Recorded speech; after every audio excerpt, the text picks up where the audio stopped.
আমরা ইচ্ছে করলে লেবু গাছের ফুল ঝরা বন্ধ করতে পারি। ফুল ফুটার আগে ব্যবহার করতে হবে বিশেষ কয়েকটি উপাদান, ব্যবহার করতে হবে বিশেষ কয়েকটি খাবার।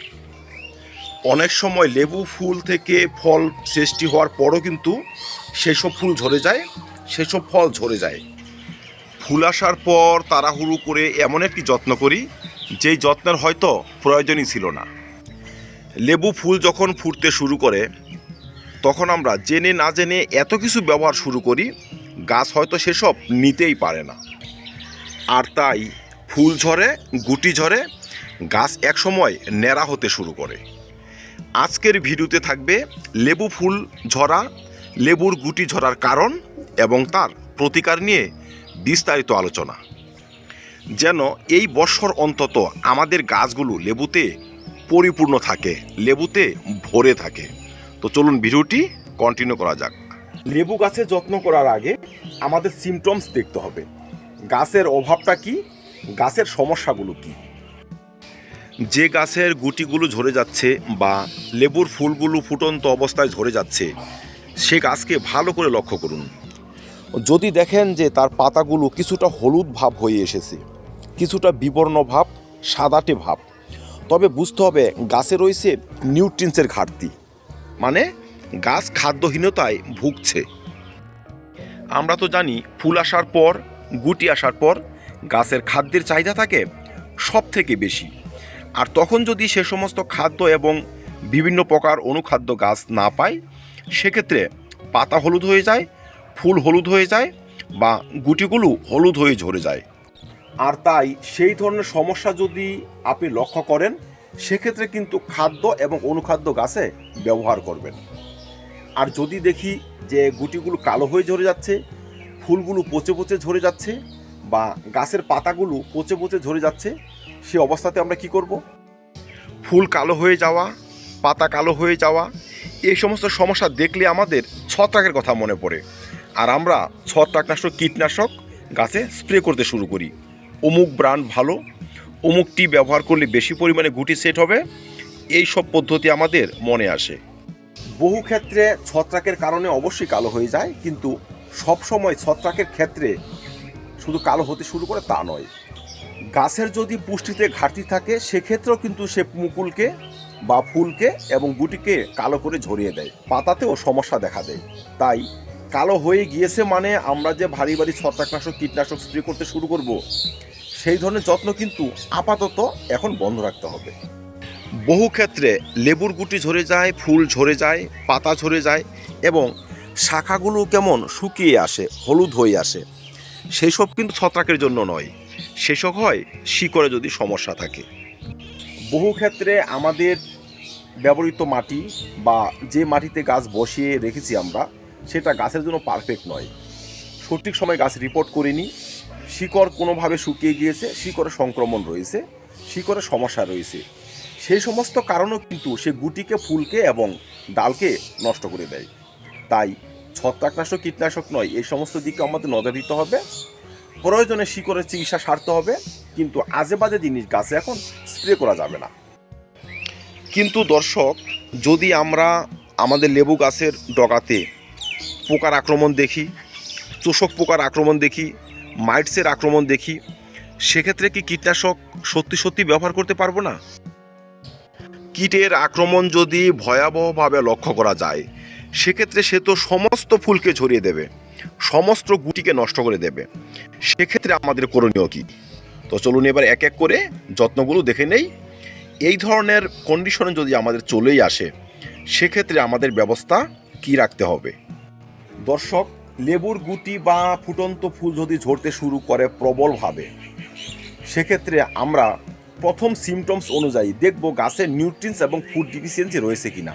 পাতাগুলো একটু সাদাটে, একটু হলদেটে বা ক্লোরোসিসের মতো সমস্যাতে ভুগছে কিনা। যদি সেই ধরনের সমস্যা আমাদের চোখে আসে, আমরা কিন্তু পটাশিয়াম, বোরন এবং ভালো মানের একটি অনুখাদ্য ব্যবহার করব।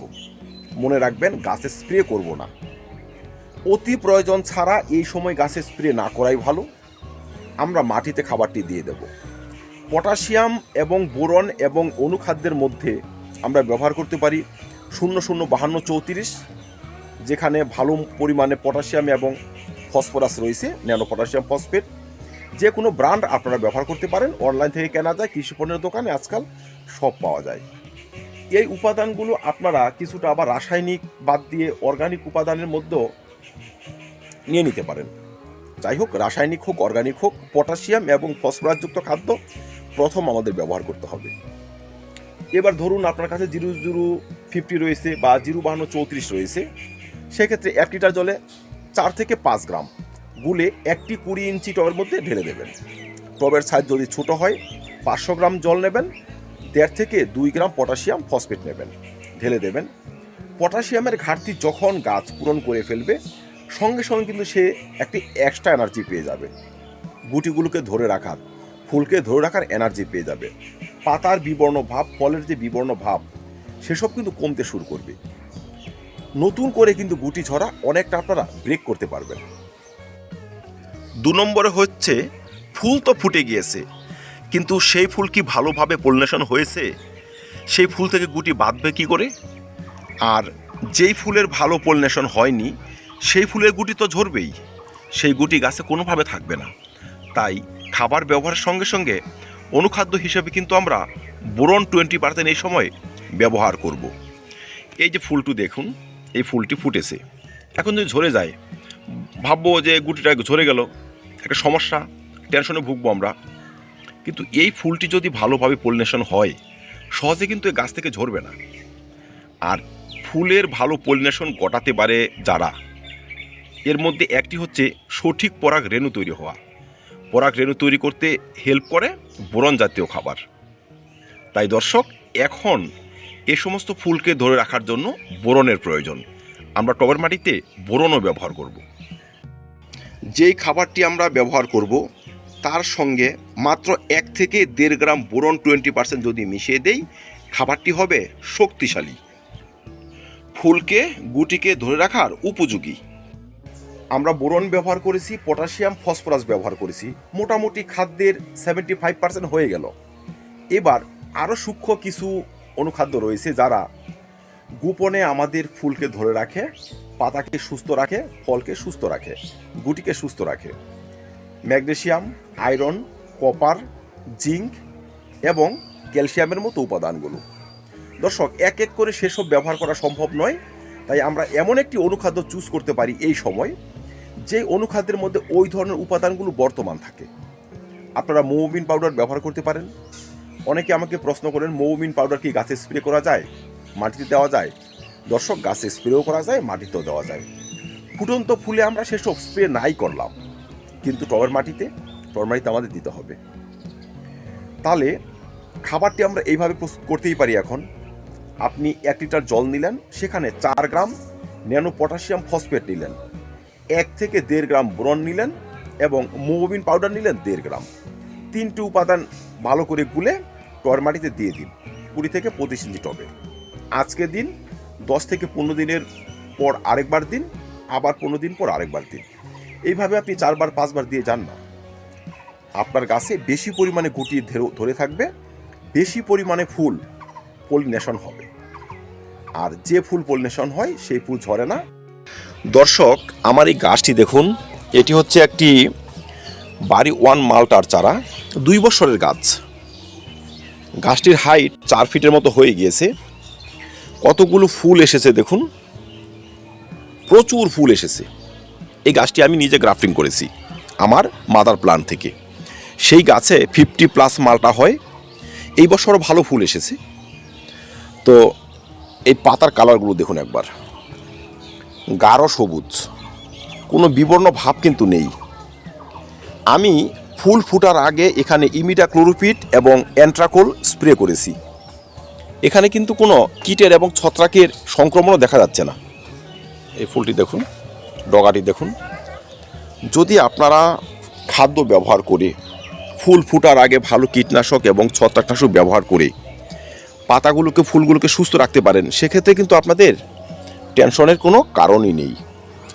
পাতা যদি গাঢ় সবুজ থাকে, তবে বুঝতে হবে পাতাতে যথেষ্ট পরিমাণে খাদ্য উপাদান রয়েছে। এই পাতা যথেষ্ট পরিমাণে শালুক সংশ্লেষ প্রক্রিয়াকে কমপ্লিট করে আমাদের ফুলকে অত্যাধিক পরিমাণে খাদ্য রস এবং খাদ্য যোগান দিয়ে যাবে। স্বাভাবিকভাবে কিন্তু আমাদের ফুলগুলো ধরে থাকবে এবং গুঁড়িতে রূপান্তরিত করতে পারবে। আর পাতা যদি বিবর্ণ হয়, পাতা যদি ফ্যাকাশে হয়, এখানে যদি আপনার বোরনের ঘাটতি থাকে, এই পটাশিয়ামের ঘাটতি থাকে, সেক্ষেত্রে সে তো আর ফুলকে ধরে রাখতে পারবে না। তাই আগে পাতার কালার দেখুন, তারপর প্রয়োজনীয় উপাদানগুলো ব্যবহার করে যান। লেবুর ফুল ঝরে যাওয়ার, লেবুর গুটি ঝরে যাওয়ার এবং পাতা নষ্ট হয়ে যাওয়ার, ডগা শুকিয়ে আসার আরেকটি কারণ হচ্ছে শিকড়ের সমস্যা। আমি আগে বলেছি যে বহু সময় আমাদের গাছ সঠিকভাবে রিপোর্ট করা হয় না, সঠিক মাটি আমরা প্রস্তুত করি না, বা বিভিন্ন কারণে শিকড়ের সংক্রমণ চলে আসে। এই যে সমস্যাগুলো, এগুলো যদি এখন ফুটে ওঠে, সেক্ষেত্রে আমরা করব কি? দর্শক, এক্ষেত্রেও কিন্তু আমরা শিকড়ের চিকিৎসা সারব। এই ফুটন্ত ফুল গাছে রয়েছে, এই মাটিতে যদি আমরা সামান্য একটু হিউমিক অ্যাসিড, মাত্র 2 গ্রাম হিউমিক অ্যাসিড বা পটাশিয়াম হিউমেট 1 লিটার জলে গুলে যদি আমরা 20 থেকে 25 ইঞ্চি টবের মধ্যে একবার অন্তত দিয়ে দিতে পারি, অসুস্থ এবং কিছুটা শুকিয়ে যাওয়া শিকড়ও কিন্তু পাবে প্রাণের স্পন্দন। ধীরে ধীরে সে আবার সারভাইভ করতে শুরু করবে, ফুল এবং ফলকে ধরিয়ে রাখার মতো এনার্জি পেয়ে যাবে। পটাশিয়াম হিউমেটের কাজই হলো শিকড়কে বাড়িয়ে নেওয়া, মাটিতে থাকা খাদ্য শিকড়ের উপযোগী করা, গাছকে স্বাস্থ্যবান রাখা, গাছকে সুস্থ রাখা। আর আমাদের শিকড়গুলো যদি স্বাস্থ্যবান না থাকে, সুস্থ না থাকে, গাছ সুস্থ হবে কি করে?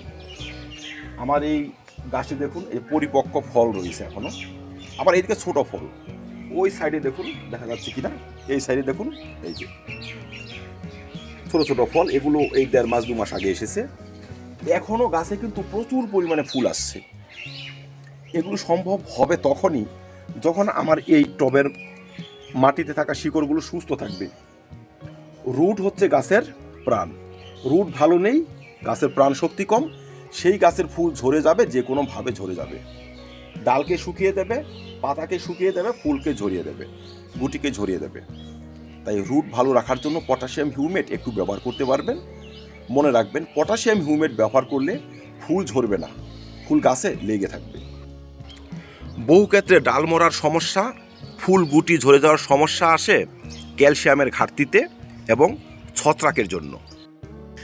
1 লিটার জলে মাত্র 2 গ্রাম খাবার চুন গুলে টবের মাটিতে যদি আমরা একবার অন্তত দিয়ে দিতে পারি, তবে কিন্তু এই যে শিকড় থাকা ছত্রাক, মাটি কম্প্যাক্ট, মাটি কিছুটা বিষাক্ত হয়ে যাওয়া, সেই সব সমস্যা কিন্তু কমে আসবে।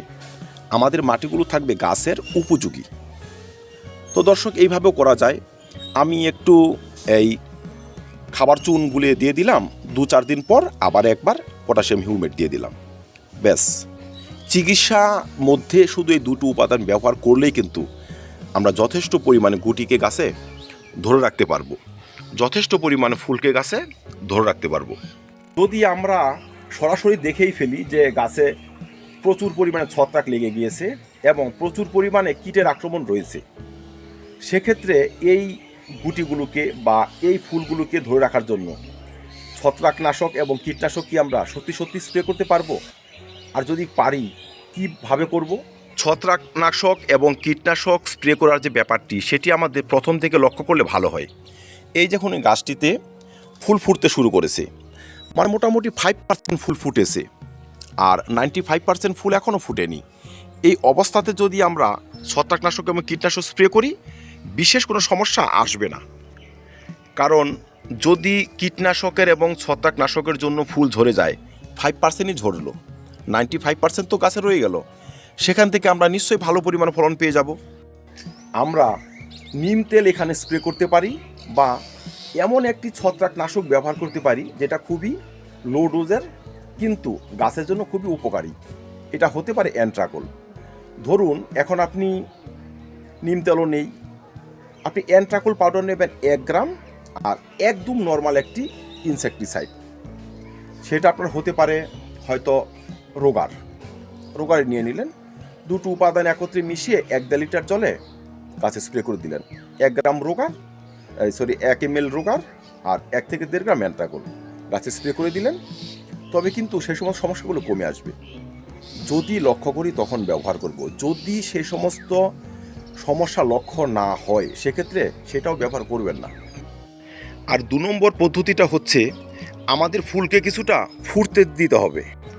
যখন গাছের 95% ফুল ফুটে যাবে বা 50% থেকে বেশি পরিমাণে গুটি হয়ে যাবে, সেই অবস্থাতে কিন্তু আমরা আরেকবার কীটনাশক এবং ছত্রাকনাশক স্প্রে করতে পারবো। ধরুন বেশিরভাগ ফুলই গাছের ফুটে গিয়েছে, আগে যেগুলো ফুল ফুটেছে সেখান থেকে ছোটো ছোটো দানাও বেঁধে গিয়েছে, নতুন করে ওই সমস্ত দানার আর পলিনেশনের প্রয়োজন হবে না। হয়তো 5% ফুল এখনও ফুটেনি বা সদ্য ফুটছে, তাহলে আধা আধি ফল যদি দানা বেঁধে যায়, সেই অবস্থাতে কিন্তু আমরা কীটনাশক ছত্রাকনাশক গাছে স্প্রে করলে বিশেষ ক্ষতি হবে না, কারণ পলিনেশন যা হওয়ার হয়ে গিয়েছে। এবার ছত্রাক এবং চূষক পোকা দমন করতে হবে। সেক্ষেত্রেও আমরা ওই লো ডোজের কীটনাশক বা ছত্রাকনাশক এখানে স্প্রে করতে পারি। সেখানেও আপনি রোগার ব্যবহার করতে পারেন বা নিম তেলও স্প্রে করতে পারেন বা অ্যান্ট্রাকোলের মতো পাউডার ব্যবহার করতে পারেন। তবে মনে রাখবেন, অতি প্রয়োজনে যদি ব্যবহার করতেই হয় সন্ধ্যার আগে ব্যবহার করবেন। যখন গাছে প্রজাপতি আসে, বোলতা আসে, মৌমাছি আসে, ওই সময়টা মানে দিনের বেলা, তখন সেসব ব্যবহার করবেন না। তবে তারা মারা যাবে। হয়তো আমাদের এই গাছের ক্ষতি কতটা হলো না হলো, আশেপাশে যে সমস্ত গাছে এখন ফুল ফুটবে তাদেরও ক্ষতি হবে তারা মারা গেলে। দিনের বেলা স্প্রে করা যাবে না, সন্ধ্যার আগে আমরা স্প্রে করে দেব। লেবু ফুল এবং গুটি ঝরার সর্বশেষ কারণ হচ্ছে অতিরিক্ত ফ্লাওয়ারিং। এই যে আমার একটি গাছ দেখুন দর্শক, এটি হচ্ছে একটি 2.5 বছরের গাছ। এটি হচ্ছে বাতাবির চারা, খুব সুস্বাদু বাতাবি চারা। কতগুলো ফুল এসেছে দেখুন, গাছের হাইট দেখুন 4 ফিট। একটি 20 ইঞ্চি বাস্কেট, 20 ইঞ্চি হবে আপেলের বাক্সগুলো। কতগুলো ফুল এসেছে। এই যে ফুলগুলো এসেছে, সবকটি ফুল থেকে কি ফল হওয়া সম্ভব? এইটুকু গাছে ফুলের সংখ্যা হবে কম করে হলো 1000 ফল কি হওয়া সম্ভব? কোনোভাবেই নয়। এই গাছ থেকে বাতাবি হতে পারে সর্বাধিক 2 থেকে 3টে বা 4টে, এর উপর নয়। তাহলে 4টে যদি বাতাবি হয় বা 4টি 5টি, আপনি 6টি 7টি ধরুন, 7টি ধরুন বাতাবি হবে আপনার এই গাছ থেকে। তবে 1000 ফুল এসেছে, 5টি বা 6টি বাতাবি হবে। বাকি বাদ ফুল কী করবে? বাকি বাদ গুটি কী করবে? সেসব ঝরেই যাবে। তাই একটা নির্দিষ্ট পরিমাণ ফুল, নির্দিষ্ট পরিমাণ গুটি গাছে থাকার পর যে সমস্ত ঝরে যাবে তাদের নিয়ে টেনশন করার কিচ্ছু নেই। আমাদের গাছের কোয়ালিটি বলবে সে কতটা ফুলকে, কতটা ফলকে ধরে রাখতে পারবে, বাকি বাদ সে ঝরিয়ে দেবে। আমার এই নাগপুর অরেঞ্জের গাছে প্রচুর ফুল এসেছে, এখনও ফল রয়েছে। এইদিকে আসুন, এই দেখুন ফল রয়েছে। এগুলো এসেছে ওই 2 মাস 2.5 মাস হবে এরকমই। এই দেখুন ফল বেশ বড় হয়ে গিয়েছে। আবার এদিকে পরিণত ফল রয়েছে, আমি এগুলো হারভেস্ট করে নিব। যাই হোক, তো এই গাছে একবারে পরিণত ফল হয়েছিল 22 থেকে 23টি। গাছের বয়স হয়েছে 2.5 বছর। তা 2.5 বছর একটি গাছে 22-23টি ফল হয়েছে। স্বাভাবিক এর থেকে বেশি ফল ধারণ ক্ষমতা ওর নেই। ওর যে রুট স্ট্রাকচার, এই রুট স্ট্রাকচার দিয়ে যে যত পরিমাণে খাদ্য শোষণ করবে, তো ওই পরিমাণ খাদ্যেই কিন্তু এরা পালিত হবে।